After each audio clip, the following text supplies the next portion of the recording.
है। आज प्रधानमंत्री नरेंद्र मोदी ने प्रेसिडेंट ट्रंप से साफ साफ कह दिया कि ऑपरेशन सिंदूर के दौरान सीज फायर पाकिस्तान के रिक्वेस्ट पर हुआ।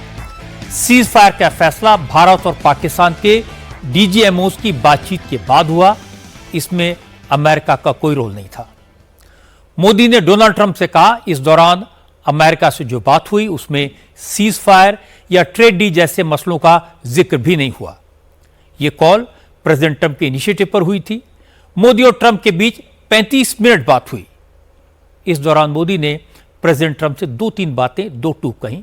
पहली, भारत पाकिस्तान के साथ अपने मसले खुद सुलझाने में सक्षम है। इसमें भारत ने पहले भी किसी तीसरे देश की मध्यस्थता स्वीकार नहीं की, अब भी नहीं करता और आगे भी नहीं करेगा। इसमें किसी तीसरे के पंच बनने की कोई गुंजाइश नहीं है। दूसरी बात, ऑपरेशन सिंदूर पहलगाम के आतंकवादी हमले का जवाब था। ऑपरेशन सिंदूर अभी जारी है।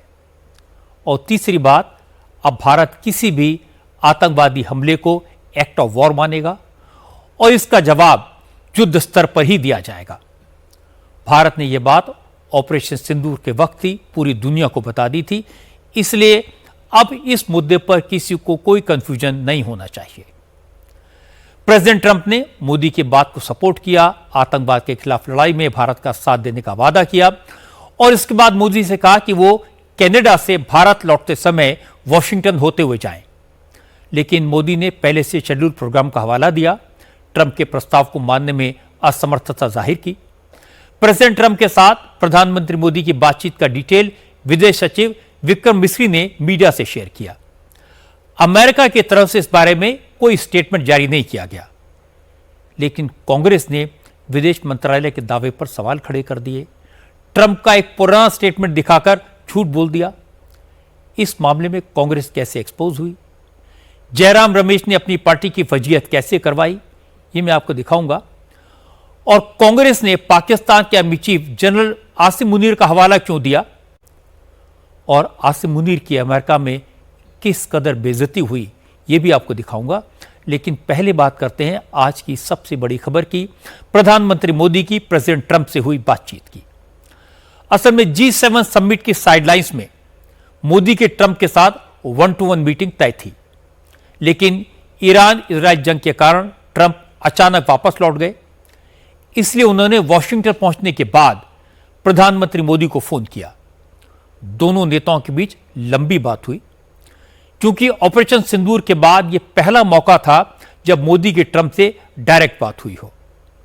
इसलिए मोदी ने सटल तरीके से सब कुछ कह दिया। मोदी ने ट्रंप को बताया कि ऑपरेशन सिंदूर क्यों जरूरी था। इसके बाद जब पाकिस्तान ने भारत के सैनिक ठिकानों को निशाना बनाने की नाकाम कोशिश की तो पाकिस्तान को कितना नुकसान झेलना पड़ा। और फिर प्रधानमंत्री ने यह भी क्लियर कर दिया कि सीज फायर में अमेरिका या किसी और देश का कोई रोल नहीं था। प्रेसिडेंट ट्रंप के साथ 35 मिनट तक चली फोन कॉल की बातचीत पूरी डिटेल बताई आज विदेश सचिव विक्रम मिस्री ने। विक्रम मिस्री जो बताया उसे आप सुनेंगे तो आपको भी यकीन हो जाएगा कि ट्रंप के साथ बातचीत में प्रधानमंत्री का रुख क्या था और इसके रिस्पांस में ट्रंप ने कैसे रिएक्ट किया। प्रधानमंत्री मोदी और राष्ट्रपति ट्रंप की मुलाकात G7 समिट की साइडलाइंस पर होनी तय थी। राष्ट्रपति ट्रंप को जल्दी वापस अमेरिका लौटना पड़ा, जिसके कारण यह मुलाकात नहीं हो पाई। इसके बाद राष्ट्रपति ट्रंप के आग्रह पर आज दोनों लीडर्स की फोन पर बात हुई। बातचीत लगभग 35 मिनट चली। 22 अप्रैल को पहलगाम आतंकी हमले के बाद राष्ट्रपति ट्रंप ने फोन पर प्रधानमंत्री मोदी को शोक संवेदना प्रकट की थी और आतंक के खिलाफ समर्थन व्यक्त किया था। उसके बाद दोनों लीडर्स की यह पहली बातचीत थी। इसलिए प्रधानमंत्री मोदी ने राष्ट्रपति ट्रंप से ऑपरेशन सिंदूर के बारे में विस्तार से बात की। प्रधानमंत्री मोदी ने राष्ट्रपति ट्रंप को स्पष्ट रूप से कहा कि 22 अप्रैल के बाद भारत ने आतंकवाद के खिलाफ कार्रवाई करने का अपना दृढ़ संकल्प पूरी दुनिया को बता दिया था। प्रधानमंत्री मोदी ने कहा कि 6-7 मई की रात को भारत ने पाकिस्तान और पाकिस्तान ऑक्यूपाइड कश्मीर में सिर्फ आतंकी ठिकानों को ही निशाना बनाया था। भारत के एक्शन बहुत ही मेजर्ड, प्रिसाइज और नॉन एस्केलेटरी थे। साथ ही भारत ने यह भी स्पष्ट कर दिया था कि पाकिस्तान की गोली का जवाब भारत गोले से देगा। 9 मई की रात को उपराष्ट्रपति वांस ने प्रधानमंत्री मोदी को फोन किया था। उपराष्ट्रपति वांस ने कहा था कि पाकिस्तान भारत पर बड़ा हमला कर सकता है। प्रधानमंत्री मोदी ने उन्हें साफ शब्दों में बताया था कि यदि ऐसा होता है तो भारत पाकिस्तान को उससे भी बड़ा जवाब देगा। 9-10 मई की रात को पाकिस्तान के हमले का भारत ने बहुत सशक्त जवाब दिया और पाकिस्तान की सेना को बहुत नुकसान पहुंचाया। उसके मिलिट्री एयर बेसिस को इनऑपरेबल बना दिया। भारत के मुंहतोड़ जवाब के कारण पाकिस्तान को भारत से सैन्य कार्रवाई रोकने का आग्रह करना पड़ा। प्रधानमंत्री मोदी ने राष्ट्रपति ट्रंप को स्पष्ट रूप से कहा कि इस पूरे घटनाक्रम के दौरान कभी भी किसी भी स्तर पर भारत अमेरिका ट्रेड डील या अमेरिका द्वारा भारत और पाकिस्तान के बीच मध्यस्थता जैसे विषयों पर बात नहीं हुई थी। सैन्य कार्रवाई रोकने की बात सीधे भारत और पाकिस्तान के बीच दोनों सेनाओं की एग्जिस्टिंग चैनल्स के माध्यम से हुई थी और पाकिस्तान के ही आग्रह पर हुई थी। प्रधानमंत्री मोदी ने जोर देकर कहा कि भारत ने न तो कभी मध्यस्थता स्वीकार की थी, न करता है और न ही कभी करेगा। इस विषय पर भारत में पूर्ण रूप से राजनीतिक एकमत है। राष्ट्रपति ट्रंप ने प्रधानमंत्री द्वारा विस्तार में बताई गई बातों को समझा और आतंकवाद के खिलाफ भारत की लड़ाई के प्रति समर्थन व्यक्त किया। प्रधानमंत्री मोदी ने यह भी कहा कि भारत अब आतंकवाद को प्रॉक्सी वॉर नहीं, युद्ध के रूप में ही देखता है और भारत का ऑपरेशन सिंदूर अभी भी जारी है। प्रधानमंत्री मोदी से जब ट्रंप की बातचीत हो रही थी तो ट्रंप ने मोदी से कहा कि वो चाहते हैं कि मोदी कनाडा में मिलना चाहते थे, लेकिन मुलाकात नहीं हो पाई। इसलिए मोदी अगर वापसी के वक्त वॉशिंगटन होते हुए जाएं तो उन्हें अच्छा लगेगा। लेकिन मोदी ने ट्रंप की रिक्वेस्ट को शालीनता से टाल दिया। हालांकि प्रधानमंत्री ने प्रेसिडेंट ट्रंप को भारत में होने वाली क्वाड की मीटिंग में आने का न्योता दिया, जिसे ट्रंप ने स्वीकार कर लिया। दोनों नेताओं के बीच इजराइल, ईरान और रूस यूक्रेन जंग पर भी बात की गई और उम्मीद जताई गई कि इन दोनों का जल्दी ही शांतिपूर्ण समाधान निकलेगा। राष्ट्रपति ट्रंप ने प्रधानमंत्री मोदी से पूछा कि क्या वे कनाडा से वापसी में अमेरिका रुक कर जा सकते हैं। पूर्व निर्धारित कार्यक्रमों के कारण प्रधानमंत्री मोदी ने अपनी असमर्थता व्यक्त की। दोनों लीडर्स ने तब तय किया कि वे निकट भविष्य में मिलने का प्रयास करेंगे। राष्ट्रपति ट्रंप और प्रधानमंत्री मोदी ने इजराइल, ईरान के बीच चल रहे संघर्ष पर भी चर्चा की। रूस यूक्रेन कॉन्फ्लिक्ट पर दोनों ने सहमति जताई कि जल्द से जल्द शांति के लिए दोनों पक्षों में सीधी बातचीत आवश्यक है और इसके लिए प्रयास करते रहना चाहिए। इंडो पैसिफिक क्षेत्र के संबंध में दोनों नेताओं ने अपने परिप्रेक्ष्य साझा किए और इस क्षेत्र में क्वाड की अहम भूमिका के प्रति समर्थन जताया। क्वाड की अगली बैठक के लिए प्रधानमंत्री मोदी ने राष्ट्रपति ट्रंप को भारत यात्रा का निमंत्रण दिया। राष्ट्रपति ट्रंप ने निमंत्रण स्वीकार करते हुए कहा कि वे भारत आने के लिए उत्सुक हैं। अब से थोड़ी देर पहले डोनाल्ड ट्रंप रिपोर्टर से ईरान और इजराइल के युद्ध के बारे में बात कर रहे थे और रिपोर्टर्स को उन्होंने ये भी बताया कि कल रात को उनकी मोदी से बात हुई। अब उन्होंने कहा कि मैं मोदी के साथ ट्रेड डील कर सकता हूं और यह भी कहा कि Modi is a fantastic man. अब चूंकि बात ईरान इजराइल जंग की चल रही थी, वो उसको रुकवाने की बात कह रहे थे, तो चलते चलते ट्रंप ने यह डायलॉग भी मार दिया कि मैंने इंडिया और पाकिस्तान के बीच वॉर रुकवाई क्योंकि दोनों न्यूक्लियर स्टेट हैं और वो इसी तरह ईरान इजराइल की वॉर भी खत्म करवा सकते हैं और रशिया और यूक्रेन की जंग भी खत्म करवा सकते हैं। अब ट्रंप तो ट्रंप हैं, कब क्या कहें फिर कब पलट जाएं कोई नहीं जानता। लेकिन आज प्रधानमंत्री मोदी ने पाकिस्तान के साथ युद्ध विराम को लेकर अपनी तरफ से सारी बातें क्लियर कर दी और इस रहस्य से पर्दा उठा दिया। बार बार पूछा जा रहा था कि ट्रंप ने बार बार यह क्यों कहा कि उन्होंने ट्रेड डील की धमकी देकर भारत और पाकिस्तान का युद्ध रुकवाया। मोदी ने क्या क्या साफ किया? एक, ऑपरेशन सिंदूर के दौरान अमेरिका के साथ न सीजफायर डिस्कस हुआ, न ट्रेड डील की कोई बात हुई। और दूसरा, यह गलत है कि भारत ने अमेरिका के प्रेशर में आकर सीजफायर किया, और यह बात भी गलत है कि भारत किसी ट्रेड डील के दबाव में था। तीसरी बात, भारत का फोकस आतंकवाद के ठिकानों और आकाओं को तबाह करने का था।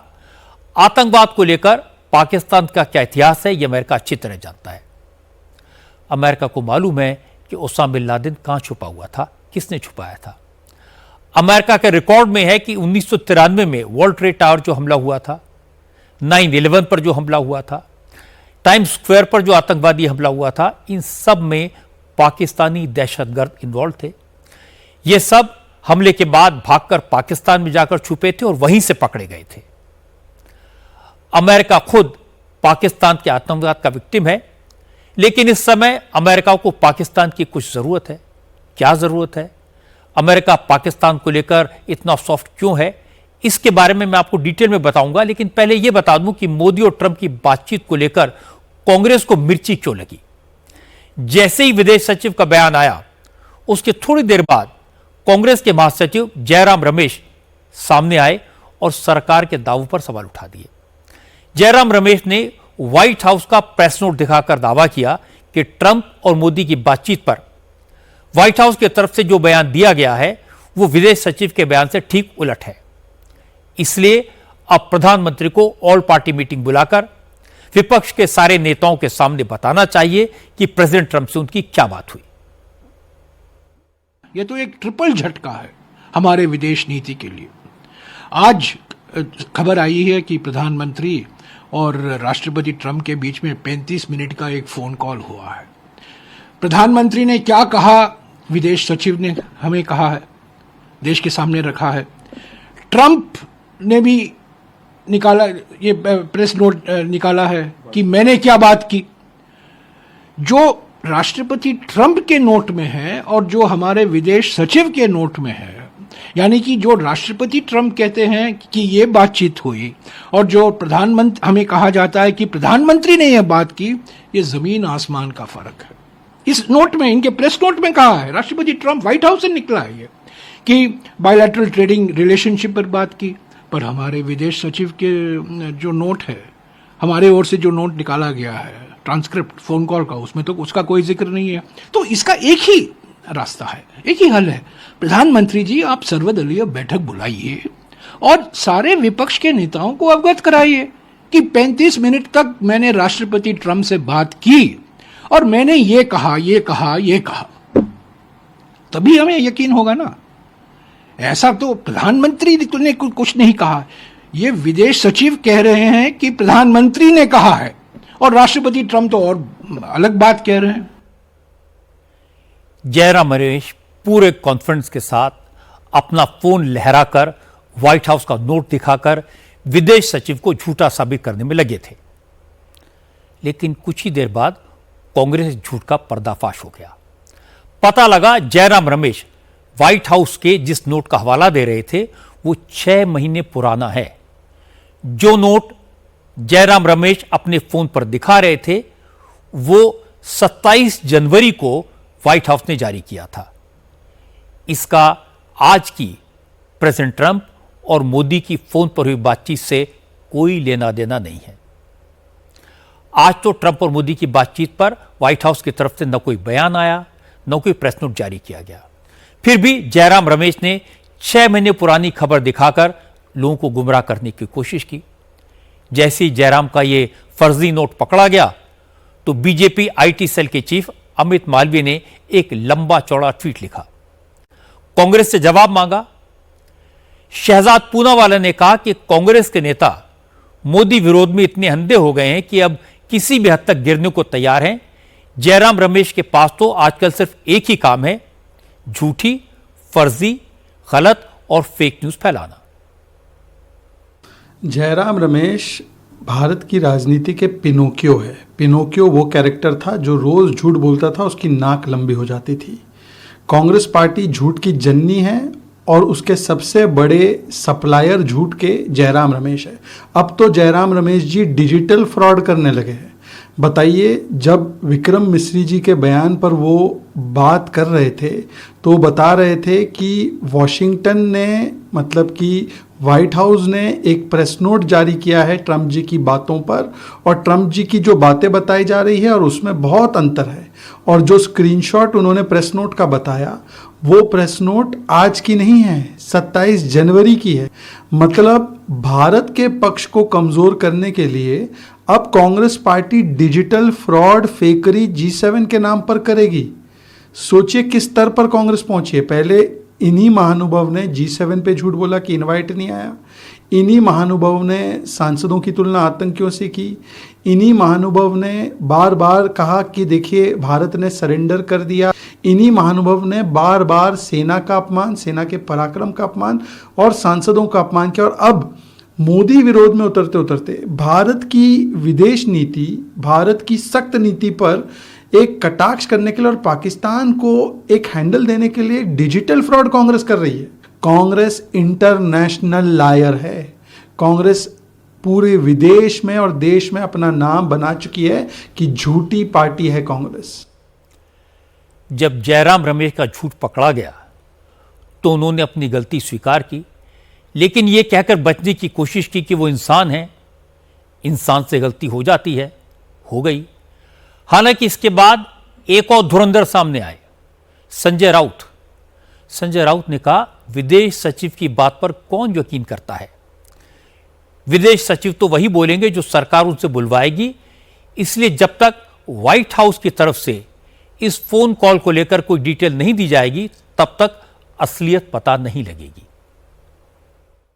ट्रंप ने ऐसा कहा क्या? फिर ये प्रेसिडेंट ट्रंप जो 17 बार कह चुके हैं कि मैंने मध्यस्थता की है, तो ये ट्रंप ने कहना चाहिए कि मेरी और मोदी जी की बात हुई है और मैं मोदी जी की बात मानता हूं और सचमुच मैंने भारत पाकिस्तान के युद्ध में मध्यस्थता नहीं की।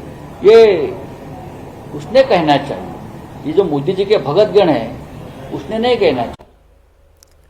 जयराम रमेश हों या संजय राउत हों, ये ऐसे नेता हैं जिन्हें सिर्फ नरेंद्र मोदी का विरोध करना है। उनके विरोध से देश को नुकसान होता है तो होता रहे, उन्हें कोई फर्क नहीं पड़ता। केंद्रीय मंत्री हरदीप पुरी ने कहा कि सिर्फ जयराम रमेश नहीं, कांग्रेस के सारे नेताओं को झूठ बोलने की आदत हो गई है। वो प्रधानमंत्री मोदी का विरोध करने के लिए किसी भी हद तक जा सकते हैं, कुछ भी कह सकते हैं, इसलिए कांग्रेस को इतनी दुर्गति फेस करनी पड़ रही है। तो ये चीज एक बार स्पष्ट हो गई। मुझे लगता है इसके बाद कांग्रेस पार्टी को भी इस पे झूठे बयान देने में थोड़ी मुश्किल होगी। उनको वैसे उनको शर्म नहीं आती। आज इस टेलीफोन कॉन्वर्सेशन के बाद एक उनके बड़े स्पोक्स पर्सन है या नेता मानते हैं अपने आप को, उन्होंने एक पुरानी जनवरी 2025 की कोई रीड आउट रख दी आगे। बाद में कहा कि वो सॉरी है, गलती हो गई, बट ठीक तरीके से अपोलोजाइज नहीं किया। तो बट लगता है ये रिपीटेड झूठ बोलना होता है, इसकी भी डिमिनिशिंग रिटर्न है। अब यह तो क्लियर है कि ट्रंप को कॉल करके मोदी ने कांग्रेस के नैरेटिव की हवा निकाल दी। कांग्रेस को चुप हो जाना चाहिए था, लेकिन बिना सोचे समझे मोदी पर हमला करते जाना कांग्रेस के कुछ नेताओं की आदत हो गई है। जयराम रमेश इसी चक्कर में फंस गए और यह कोई पहली बार नहीं है। पहले पहलगाम पर मोदी के साइलेंस पर सवाल उठाए गए। जब प्रधानमंत्री बोले तो कहा यह इलेक्शन गिमिक है। पहले कहा कि पाकिस्तान को जवाब क्यों नहीं देते। जब घुस के मारा तो कांग्रेस ने कहा वॉर कोई सॉल्यूशन नहीं है। राहुल गांधी ने तो यह इंप्रेशन दिया कि पाकिस्तान ने हमारे कई फाइटर प्लेन मार गिराए। खरगे ने ऑपरेशन सिंदूर को छुटपुट हमला करार दे दिया। हमारी फौज ने सबूतों के साथ दिखाया, समझाया, बताया कैसे कंट्रोल्ड प्रिसाइज्ड अटैक में पाकिस्तान के अंदर जाकर आतंकवादी अड्डे और एयर बेसिस तबाह किए गए। जिस बात से घबराकर पाकिस्तान अमेरिका के पास जाकर रोया, वो राहुल और उनकी टीम समझने को तैयार नहीं है। वो बस यही दोहराते रहे कि ट्रंप ने क्यों बोला। आज प्रधानमंत्री मोदी ने इसका भी प्रिसाइज और कंट्रोल्ड जवाब दिया। यह बिल्कुल साफ हो गया कि भारत अमेरिका के सामने नहीं झुका। जब हमारी आर्म्ड फोर्सेस को लगा अपना काम हो गया, अब फायरिंग रोकने में कोई नुकसान नहीं है, तो डीजीएमओ की बात मान ली।